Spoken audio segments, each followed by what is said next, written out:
Hello, in this video, previous tutor, we'll look at the ecology. So under ecology, we'll look at the ecosystems, population, species, and niche. But I would first want to know that you need to understand these terms here. These are the most important terms that you need to understand as you do ecology. First, the ecosystem. Ecosystem is a definable area made of communities of living things that interact with each other and they are non-living things, e.g. a pond or a game park. Now, an ecosystem consists of different communities of different organisms. Now, what is a community? A community is a group of populations found in the same area. Now, talking of population, what is a population? Population is a group of organisms of the same species, in the same area, that are present at the same time. Now, these species must be able to interbreed, must be able to reproduce among themselves. A species is a group of things that have similar features and can interbreed, like I said, to produce fertile offspring. Then we have a habitat. A habitat is a place where an organism lives. Example of habitats are aquatic habitats such as those found in water and other terrestrial habitats such as those found on land. When you have a niche, other people they call it a niche. This is a specific role and a given organism plays in the ecosystem. Some organisms are producers, others are consumers, others are decomposers. So those are certain laws which an organism can play in the ecosystem. We call it a niche or a niche. Now, how does energy flow in the ecosystem? Now, from this to there. Now, energy, the principal source of energy for in the ecosystem is the sun. That's what you might know. The main source of energy in the ecosystem is the sun.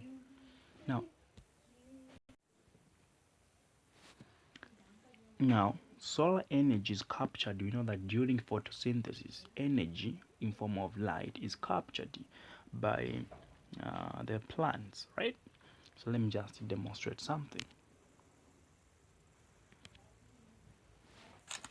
So after it's captured, so what happens during photosynthesis? You have chlorophyll here, you have sunlight. Then this is captured by chlorophyll. Now once it's captured by chlorophyll, it's converted to chemical what? Energy. So this is solar energy. It's now converted to chemical energy, which we are talking about here. Because of their capacity to produce food, other living organisms in an ecosystem, plants are producers. Now, what photosynthesis occurs in plants, hence plants are producers.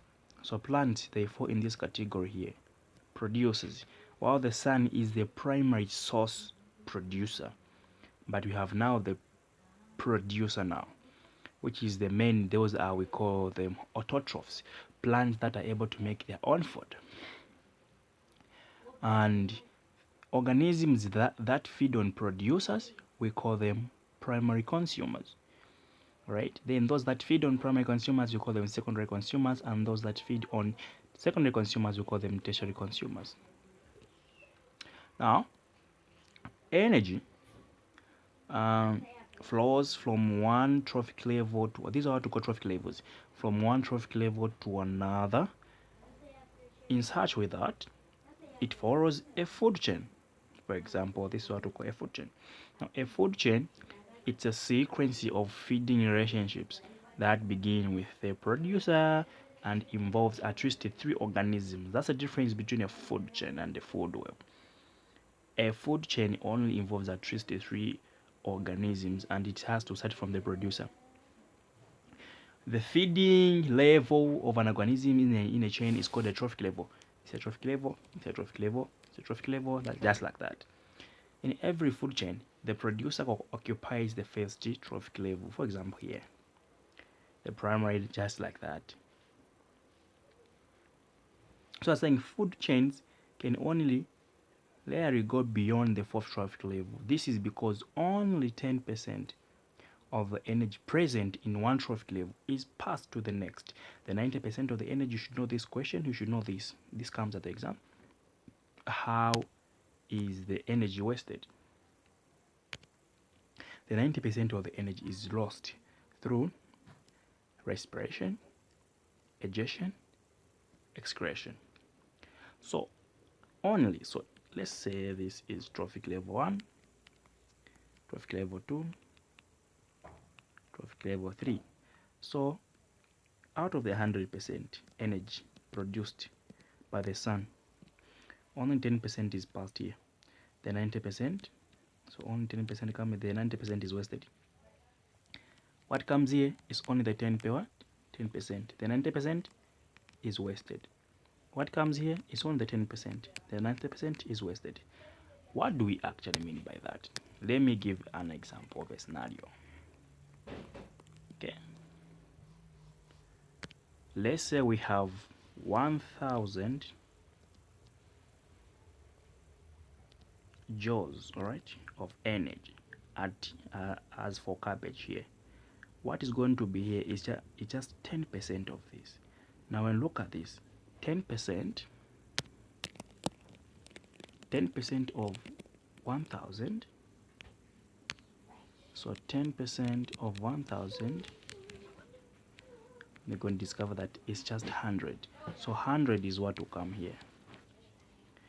Then 10% is now will come here. 10% of now 100. You understand? So 10% of 100 now will be passed to another trophic level. So here to just be 10 joules. So we have joules. What to come here is just 10% of 10. So 10% of what? Of 10, which is probably something like that, which is 1. So we have 1 here. 1 joule. The 90% is wasted. You've seen it, the 90% is wasted. The 90% is wasted. Even here the 90% is what? So that's what we mean by the 10% being transferred from one trophic level to another. So that's what we have all day. I'll see you in the next video.